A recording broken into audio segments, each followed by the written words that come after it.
Bonjour à tous et bienvenue sur le podcast des établissements médico-sociaux, le podcast qui met en lumière le travail formidable réalisé par les acteurs du secteur. Je m'appelle Arnaud Chevalier et après avoir été directeur d'EHPAD pendant 8 ans, j'aide les établissements de santé à adopter les meilleures innovations pour simplifier et améliorer leur quotidien.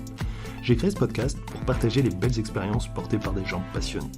Avant de commencer, si vous appréciez ce podcast, vous pouvez vous abonner pour ne rater aucun épisode et encore mieux, mettre une note 5 étoiles sur Apple Podcast et le partager à vos collègues. Sur ce, bon épisode. Oui. Bonjour à tous, aujourd'hui je discute avec Cédric Lacresse qui est directeur d'un EHPAD et ensemble on va parler maintien à domicile, on va parler aussi CRT, mais dans un premier temps je vous propose de vous présenter. Oui, bonjour. Donc, je suis Cédric Lacresse. Je suis directeur d'EHPAD à Épinal pour le groupe SOS Senior depuis 12 ans. Je suis papa de 3 beaux garçons. Et voilà, je vais vous parler, si vous le souhaitez, de tout ce que nous avons mis en place concernant le maintien à domicile depuis 12 ans. Il y a 12 ans, notre philosophie, la première page du projet d'établissement, c'est nous sommes un EHPAD qui favorise le maintien à domicile. Alors, il y a 12 ans, ça choquait tout le monde parce que c'était deux mondes antinomiques et nous, on a proposé il y a 12 ans de les rejoindre et aujourd'hui, le sens de l'histoire nous montre que nous avions une certaine pertinence à le faire puisque tout le monde aujourd'hui regroupe le domicile, les établissements. Il y a une sorte de décloisonnement des professionnels du médico-social. Voilà, donc à l'EHPAD Les Bruyères, il y a 12 ans, on a décidé avec une équipe très investie, franchement des professionnels qui étaient très impliqués dans la vie de l'établissement et c'est vraiment un travail d'équipe à souligner tout ce que nous avons mis en place il y a 12 ans. L'objectif, c'était de maintenir à domicile les seniors avec en fait 3 domiciles. Soit ils restaient à leur domicile originel, leur maison, et on aménageait pour qu'ils restent dans leur domicile originel, soit ils intégraient un domicile intermédiaire, ça peut être un logement senior, une résidence senior service, ou alors, en dernier recours, ils étaient admis à l'EHPAD et on faisait tout pour que ça soit leur nouveau domicile. Donc, 3 domiciles, soit le domicile originel, soit le domicile intermédiaire, soit le domicile devenu EHPAD. Alors, tout ce qu'on a mis en place pour maintenir dans leur domicile originel, c'est tout un tas de dispositifs comme l'accueil de jour. On a mis, aujourd'hui, on a 14 places d'accueil de jour et on réalise 3500 journées d'accueil de jour par an. Donc, ça favorise le maintien à domicile parce que ça soulage les aidants, ça permet aux seniors de retrouver un rythme diurne-nocturne avec des activités la journée et du coup un meilleur sommeil la nuit. Donc, on a mis en place donc, cet accueil de jour, 3500 journées. On a mis aussi en place du portage de repas. On fait environ 500 portages de repas par mois pour les seniors, ce qui favorise le maintien à domicile, puisqu'on les soutient dans la logistique de préparation des repas. On a mis en place aussi un dispositif qui s'appelle Senior Connect. Senior Connect, ça vise à maintenir à domicile les personnes grâce à des assistances administratives, grâce à des aides à trouver des services d'aide à domicile, des SIAD. Donc, le dispositif Senior Connect qui a été mis en place il y a quelques années vise aussi à maintenir les personnes dans leur domicile originel. Voilà ce qu'on peut dire sur ce qu'on a mis en place pour maintenir les seniors dans leur domicile. Quand le domicile n'était plus en adéquation avec la santé, voire la dépendance des seniors, on s'orientait vers un domicile intermédiaire avec des logements, une résidence senior service qu'on a construit face à notre EHPAD avec un bailleur, avec un promoteur qui s'appelle les Constructeurs du Bois, et on a construit 38 logements face à notre EHPAD une résidence senior service et on a apporté les services aux résidents intégrant cette résidence. On a aussi créé une résidence senior avec l'aide d'un bailleur social qui est Épinal Habitat. Et donc, ça fait qu'on a 2 résidences seniors face à notre EHPAD. Je crois que c'est 18 logements dans le bailleur social situé à proximité de notre EHPAD. Alors, comme on peut le voir, ça nous permet d'avoir une filière d'accompagnement, parce que soit les personnes restent à domicile, soit ils intègrent un logement intermédiaire. Donc, on a une filière d'accompagnement en fonction de la dépendance, mais aussi on a une filière d'accompagnement financière, parce qu'il n'y avait pas le frein du financier. Soit les personnes ont des moyens financiers supérieurs, ils peuvent intégrer la résidence senior service construite par un promoteur, avec la présence d'une piscine, donc avec des services plus plus, ou quand la situation financière était moins favorisée, eh ben, il y a possibilité d'intégrer le logement social créé par le bailleur social Épinal Habitat. Voilà. Donc le logement intermédiaire est composé de 2 logements seniors et si la personne ne peut pas se maintenir dans son domicile originel ni dans son logement senior, elle intègre l'EHPAD. Et là, on fait tout pour que ça soit son domicile, c'est-à-dire qu'on en fait un lieu de vie où il y a du soin et non pas un lieu de soin où il y a de la vie. Donc c'est important que ça devienne leur domicile, avec un programme d'animation assez développé, franchement, pour qu'ils se sentent chez soi, chez eux, et non pas dans un milieu sanitaire hospitalier. Ouais. Et comment vous faites pour qu'ils participent vraiment? Parce que souvent, il y a une difficulté, surtout si vous arrivez à maintenir les gens plutôt à domicile. Ça veut dire qu'ils vont arriver peut-être encore plus tard que ce qui se passe habituellement. Et je sais pas, est-ce que vous avez des astuces? Comment vous arrivez vraiment à avoir un projet d'animation où il va y avoir le maximum de participation? Eh ben, on essaye déjà de diversifier les animations pour qu'il y en ait pour tous les goûts. Notamment, par exemple, tous les vendredis, on a un concert de musique dans l'EHPAD. Et donc, ça, au niveau dépendance, ça permet à tout le monde de participer aux animations, que ça soit de façon active en dansant ou de façon passive en prêtant juste l'oreille. Et Ouais, bien aussi, sûr. ça permet aussi de créer du lien entre les familles et les résidents. Parce qu'en général, il est toujours difficile lors des visites des familles de créer du lien et de trouver des sujets d'échange. Et ben nous, Ouais, le vendredi, on a les visites qui viennent, ils ont pris l'habitude de venir le vendredi, ils participent au concert, ils prennent le café, le petit goûter, et ça crée du lien entre aidant et aidé. Ça ouais, c'est nourrit top. la relation entre les deux. Et pour être encore plus précis, comment vous faites? Est-ce que c'est un partenariat bénévole, des prestataires? Est-ce que vous avez Oui. Alors, un- on dit toujours que pour distribuer la richesse, il faut la créer avant.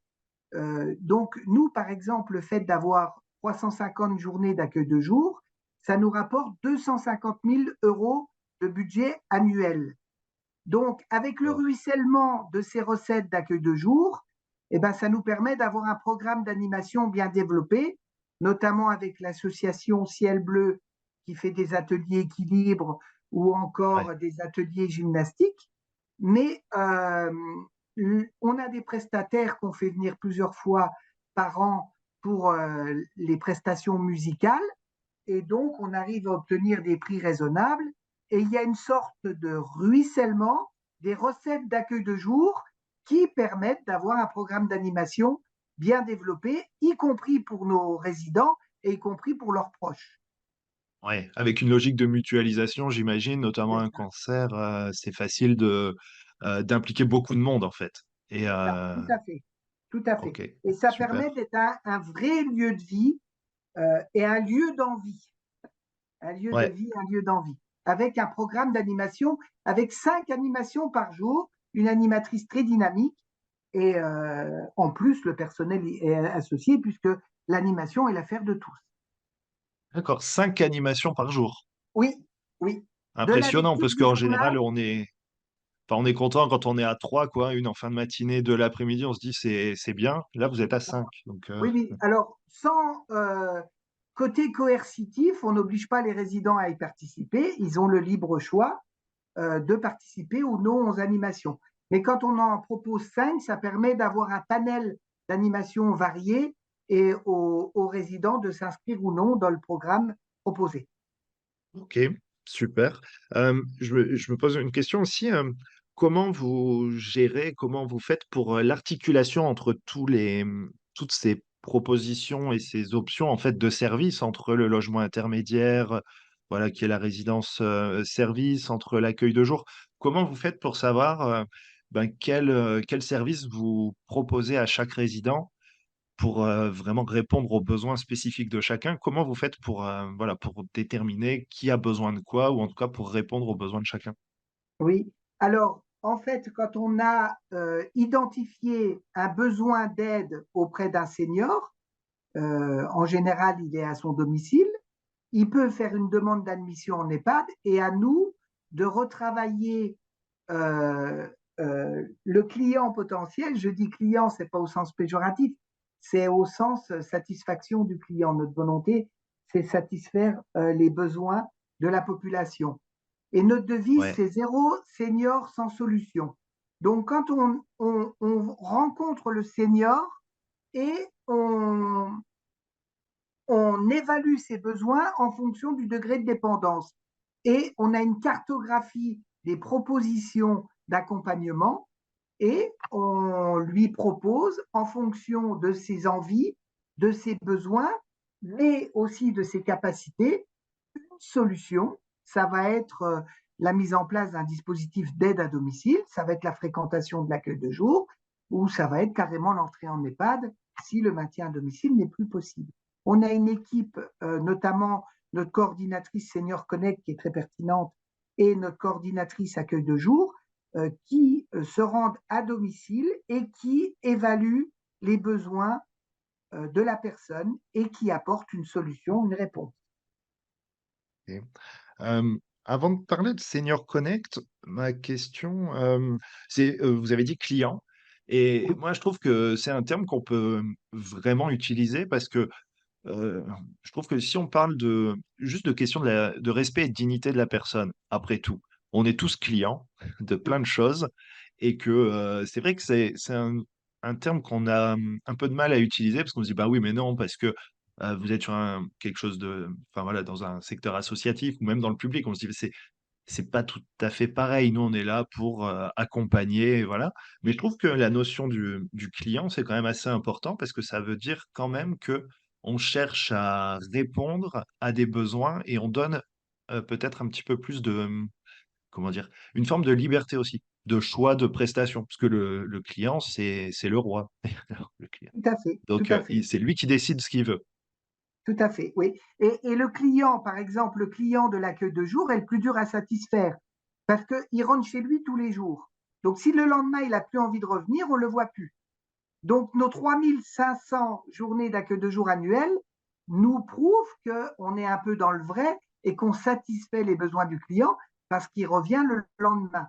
Quelqu'un qui est en hébergement permanent, qui veut quitter l'établissement, il a oublié euh, un, un préavis et c'est difficile. Il va payer 2 fois la même maison de retraite pendant un mois. Alors que le client accueil de jour, il paye à la journée, il n'a aucun engagement et s'il ne souhaite pas revenir le lendemain, il part dans la nature et on ne le revoit plus. Donc c'est vraiment Oui, la c'est notion facile de pour client, lui de pas ouais, revenir, ouais. c'est ça. Et on est obligé de le satisfaire. Et en plus, c'est notre volonté et notre philosophie, donc ça tombe bien. Oui, et puis par contre, c'est un bel indicateur. Ça montre que s'il revient tous les jours, c'est que justement, il se sent bien. Ça ne veut pas dire que sur un hébergement permanent, il va pas se sentir bien s'il reste, mais c'est vrai que je Oui, vois l'idée. C'est pas tout à oui. fait. C'est ça, c'est pour ça la notion de clientèle. On a aussi fait des petits films sur la bientraitance, euh, justement, lieu de vie, lieu d'envie, où on évoque ça. Ils sont visibles sur YouTube. L'intitulé, c'est Donner du sens aux bonnes pratiques en EHPAD. On a 200 000 vues sur YouTube et il y a Ah quelqu'un ouais? qui a repris sur TikTok et on arrive aux millions de vues. Donc on est très fiers. Alors c'est nos résidents qui jouent dans ces films sur la bientraitance et on évoque différents sujets liés au domicile. On parle de la sexualité des seniors, on parle de l'entrée en EHPAD, du vouvoiement, de la notion de domicile. Donc, c'est donner du sens aux bonnes pratiques en EHPAD et c'est visible sur YouTube. Et on est content parce qu'on a beaucoup de retours euh, sur ces petites scénettes. On évoque notamment la possibilité de mettre les résidents en pyjama à 17 heures. Pour nous, ce n'est pas un domicile quand les résidents sont en pyjama à 17 heures. Donc, le directeur que je suis a organisé une réunion du personnel à 17 heures et est venu en pyjama.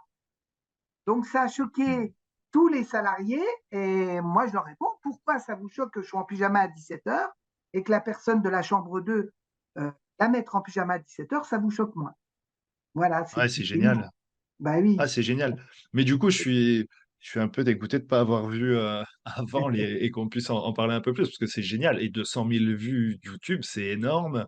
Et oui, avoir osé ou en tout cas pensé à TikTok, c'est super aussi parce que on le fait pas beaucoup. Et moi, je suis persuadé qu'au niveau des réseaux sociaux, il peut y avoir plein de choses à faire à la fois. Bah déjà, quand on crée la vidéo pour faire émerger la réflexion, discuter, et ça, c'est super.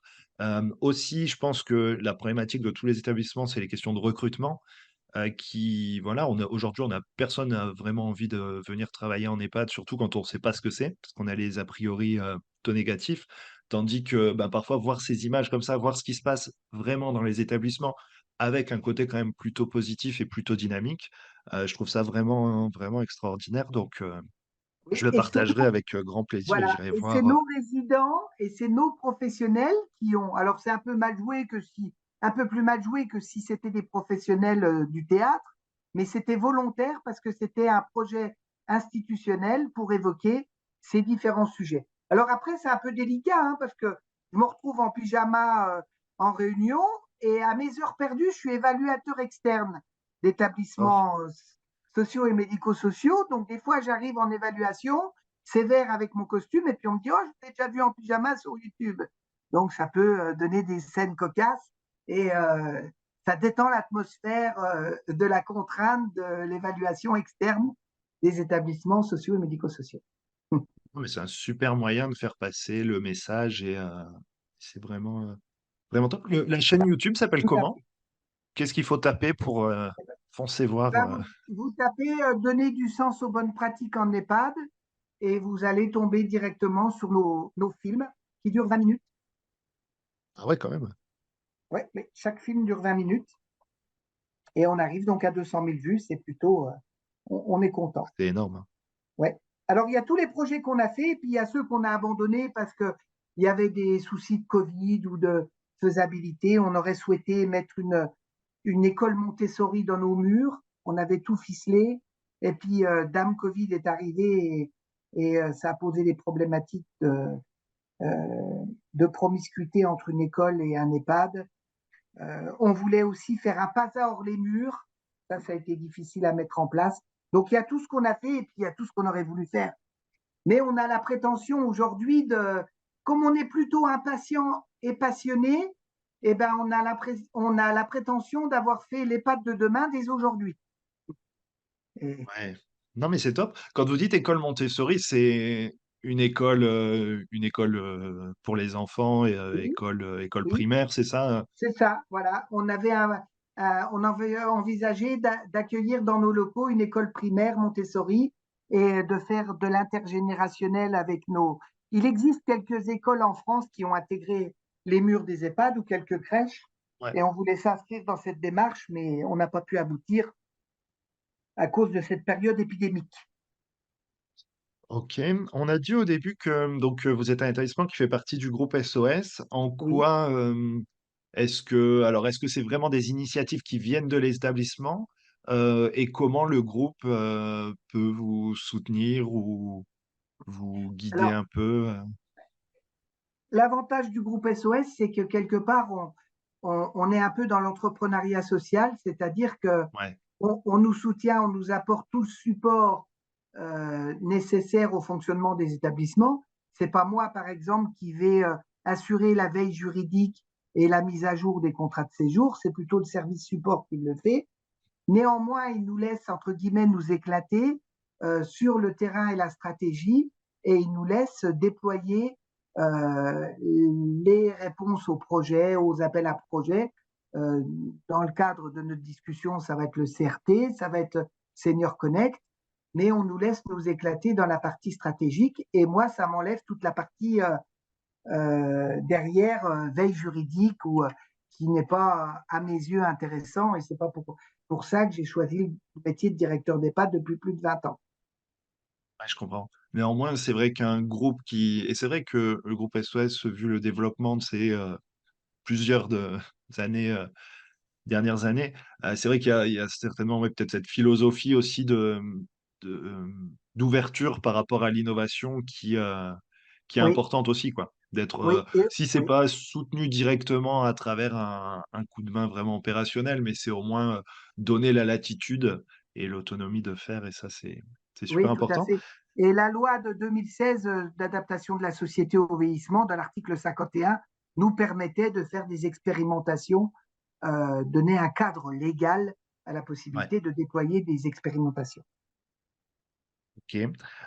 On a parlé donc de Senior Connect. Est-ce que Oui, c'est, j'imagine, en lien avec le CRT pour oui, alors c'était le lien à la domicile? genèse, les balbutiements du CRT. On ne savait pas qu'il y aurait le CRT puisque c'est sorti en 2022. Mais oui, c'était le déploiement de dispositifs de maintien à domicile, de réponse aux besoins. On parlait des besoins des seniors.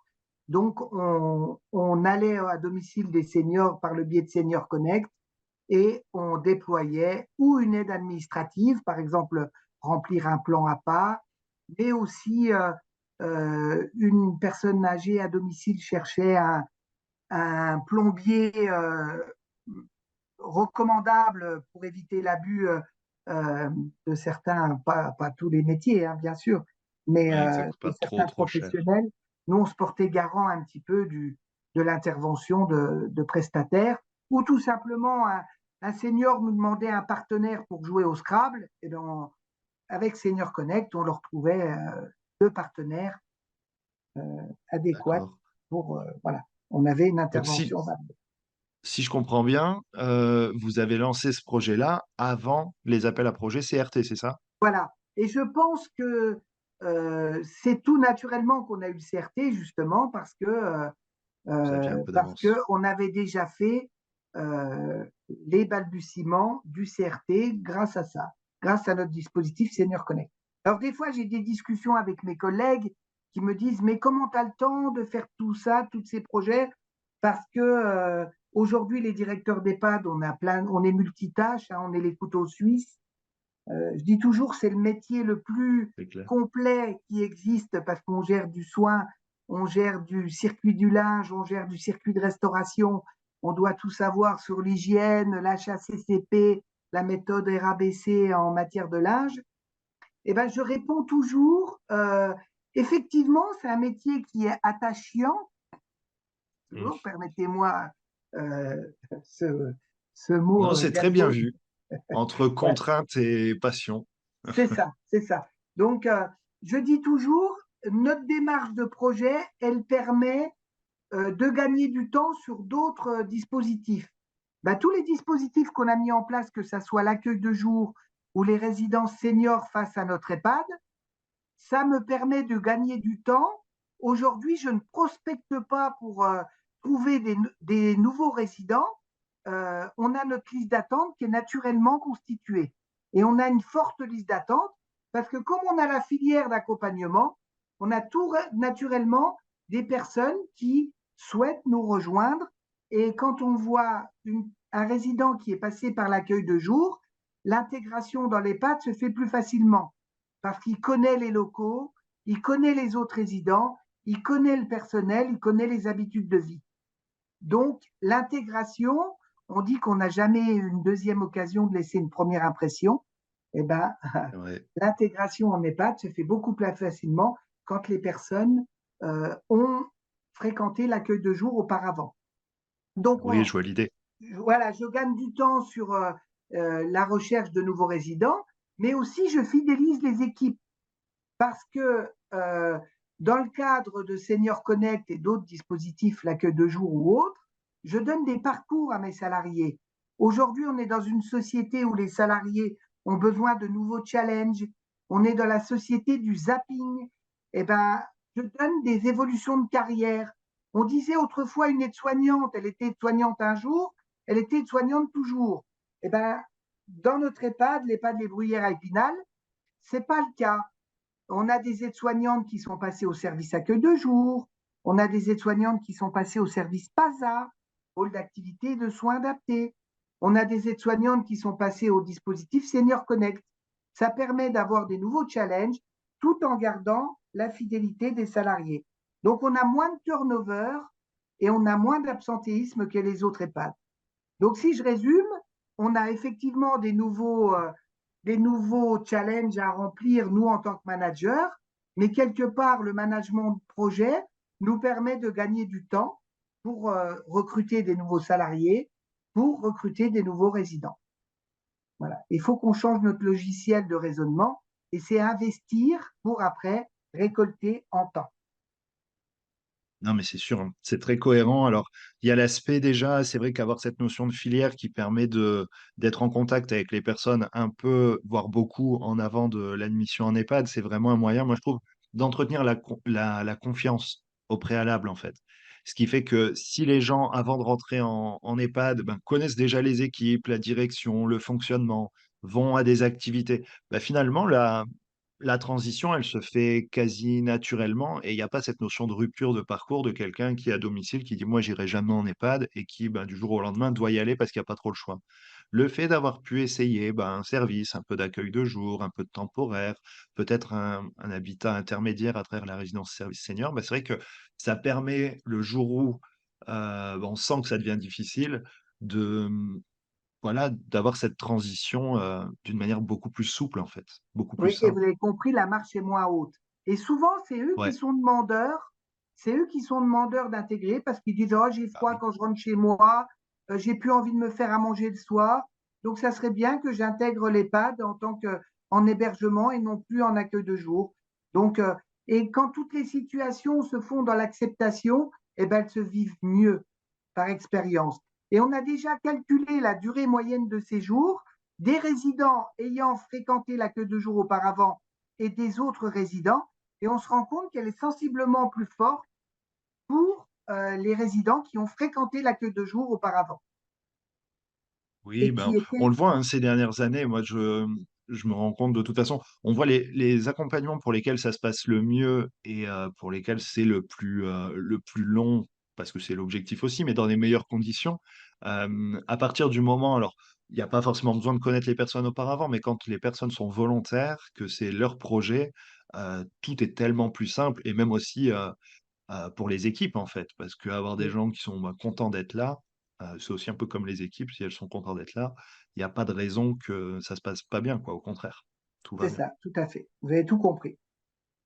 Alors Senior Connect, il y a pas mal de choses, c'est un service plutôt complet. Au niveau du CRT, concrètement, comment vous l'avez mis en place? Qu'est-ce que vous avez mis en place? Comment ça fonctionne? Pour ceux Oui, qui sont pas encore penchés sur ce sujet-là, comment vous expliqueriez, la notion du fameux centre ressources, territorial?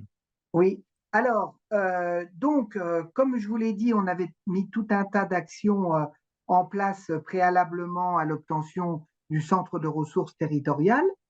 Et on avait des partenariats sur le territoire avec des intervenants à domicile. Et nous avons choisi de nous marier avec l'ADMR des Vosges pour répondre à l'appel à projet du CRT sur les Vosges. On a Ouais. fait un dossier de gestion bicéphale du centre de ressources territoriales avec une volonté de cogestion de notre centre de ressources. On est parti du principe que notre expertise d'accueil des seniors et de médicalisation de notre structure avec un médecin coordinateur pertinent, gériatre, et le maillage territorial de l'ADMR était un mariage de raison et que en associant notre professionnalisme et le professionnalisme de l'ADMR et le mariage territorial, on ne pouvait que réussir. Donc, on a déposé un projet en 2022 et pour la petite histoire, il ne devait pas y avoir de CRT sur la première vague dans les Vosges parce que ce n'était pas prévu au programme. Mais vu la pertinence de notre dossier avec la DMR, on a été lauréat du CRT. Et quand mes collègues me disent oh, comment tu as fait pour avoir un CRT, j'ai dit on n'a pas pensé à la dotation de 400 000 euros, puisque c'est le cas dans le cadre du CRT. On n'a pas pensé aux 400 000 euros. On a d'abord pensé à déployer des dispositifs à domicile et tout naturellement, on a eu une sorte de validation des acquis de l'expérience avec l'obtention du CRT et c'est pour ça qu'on l'a obtenu en fin 2022. Bah oui, c'est logique. Donc l'idée du CRT, c'est comment on accompagne à domicile des personnes pour qui le maintien devient difficile. L'objectif, c'est pas de rester à tout prix à domicile, mais c'est comment on renforce un peu plus l'accompagnement et notamment en profitant, moi je le comprends comme ça, en fait de la logique de coordination qu'il y a dans les EHPAD avec notamment une IDEC, un médecin co, des paramédicaux qu'on retrouve pas à domicile, en sachant que oui, tout le monde veut rester à domicile, sauf que la problématique du domicile, c'est la coordination, c'est le dialogue qu'il va y avoir entre tous les intervenants. Et ça, par contre, c'est plutôt une force de l'EHPAD puisque les soignants, les équipes sont réunis au même endroit. Et donc, le CRT, c'est comment on met tout ça en lien, comment on va mettre en place une supervision des besoins de la personne pour adapter et construire un accompagnement adapté, un peu comme un projet de vie et un projet de soins adapté. Euh, voilà, plus large en fait. Et en impliquant bien sûr les services à domicile qui interviennent déjà et qui connaissent bien la personne. D'accord. Est-ce Oui, qu'on oui, peut le tout voir à comme fait. ça? Oui, oui, tout à fait. Ouais, la mission du CRT, c'est de permettre aux personnes âgées de vieillir chez elles le plus longtemps possible grâce à un accompagnement renforcé. Donc, c'est au-delà de l'accompagnement classique qui est déjà assuré par les services d'aide et de soins à domicile. Quand le dispositif n'est plus suffisant ou alors quand le nombre d'intervenants est multiple, il y a un besoin de coordination des interventions à domicile. Alors, nous, Ouais. tout ce qu'on a fait, on a mis un tas de choses en place dans le cadre du CRT. Par exemple, on a mis dans notre EHPAD une chambre d'urgence. C'est-à-dire Oui. qu'on accueille en urgence, vous avez un domicile, un aidant qui est hospitalisé en urgence, qu'est-ce qu'on fait de l'aider? Eh bien, nous, le CRT se propose de l'accueillir dans notre chambre d'urgence. Il est sûr que la chambre est vide et ça permet d'avoir un accompagnement. Et l'aidant qui est déjà en difficulté de santé, ça le soulage un peu de savoir que son aidé va être pris en charge dans le cadre du CRT, dans le cadre du CRT, dans un milieu sécurisé. Alors, par exemple, on a mis donc la chambre d'urgence, on est en train d'installer la télémédecine pour Et permettre aux seniors qui vivent à domicile et à nos résidents qui seraient en difficulté de trouver des médecins traitants, de trouver un dermatologue, eh ben, on ouvrirait notre EHPAD aux seniors de l'extérieur pour faire bénéficier de la télémédecine. On a aussi mis en place une équipe d'astreinte, c'est-à-dire que nos aides-soignants font des astreintes et peuvent intervenir à domicile pour, par exemple, lever un doute lors d'une chute. On a des seniors qui vivent à domicile qui ont une téléalarme et une famille éloignée, donc ils n'ont personne pour lever le doute quand il y a une chute. Eh ben nous, notre équipe d'astreinte et de soignantes fait une intervention à domicile pour lever le doute. Entre parenthèses, ça permet de fidéliser l'équipe d'aide-soignantes parce que comme elles ont une rémunération d'astreinte, eh ben, elles gagnent un peu plus que la moyenne des aides-soignants. Et quand elles postulent pour aller travailler ailleurs, elles se rendent compte mm, qu'elles auront un salaire un peu moindre. Donc, ça fidélise les équipes au-delà de l'intérêt du travail. oui, il y a le Et sens et puis il y a aussi un, voilà, un bonus pas voilà, négligeable. Mm. voilà. Il y a le sens qui est rejoint par l'aspect matériel. Donc, pourquoi pas en profiter? Pourquoi s'en priver? Et donc aussi, on travaille beaucoup en réseau et le CRT apporte une coordination du parcours. On travaille avec les services d'aide à domicile sur l'agglomération spinalienne, que ce soit à Davy, que ce soit O2, que ce soit l'ADMR, bien sûr, partenaire originel du CRT, mais aussi avec d'autres dispositifs comme le DAC, le dispositif d'appui et de coordination, ou encore le CLIC des Vosges. Donc voilà, c'est un gros travail de coordination des intervenants du domicile dans le cadre du CRT. Il faut savoir qu'il y a deux volets pour le CRT. Il y a le volet 1 qui est une mission d'appui aux professionnels du territoire, c'est-à-dire que notre EHPAD va venir en appui aux professionnels sur le territoire. Ça peut être de la formation, par le biais notamment de notre médecin coordinateur ou par le biais de notre infirmière coordinatrice. Mais donc cette mission d'appui aux professionnels du territoire, c'est le volet 1 du CRT. Par contre, il y a un volet 2 qui est plutôt un accompagnement renforcé pour les personnes âgées en perte d'autonomie sur le territoire d'Épinal et environ. Voilà, notamment pour éviter l'entrée en EHPAD et pour éviter les hospitalisations. Voilà ce qu'on a mis en place dans le cadre du CRT. Ouais, c'est super intéressant, hein. Le CRT, c'est vraiment, je trouve que ça va vraiment dans le sens un peu de l'histoire des problématiques rencontrées. Je trouve que c'est vraiment une belle réponse. Ça se met en place tout doucement, donc c'est sympa de voir comment ça se met en place, les premiers retours, même si oui, l'appel à projet c'était 2022. Là, depuis 2023, il y a beaucoup de CRT, enfin, il y a quelques CRT qui sont en route, mais je trouve que vraiment c'est intéressant à la fois pour les résidents, pour la logique de prévention, et puis aussi c'est une opportunité pour les établissements, pour les équipes d'avoir on va dire une palette, un champ d'action plus large. Ça donne du sens aux équipes et Oui. ça coche vraiment beaucoup de cases, hein. Le cahier des charges prévoit 30 bénéficiaires minimum du CRT. Et nous, au bout de 6 Ouais, mois d'exercice, on l'a déclenché au mois de mai, au bout de 6 mois d'exercice, on est déjà à 25 bénéficiaires. Donc ça porte ok. tout son sens.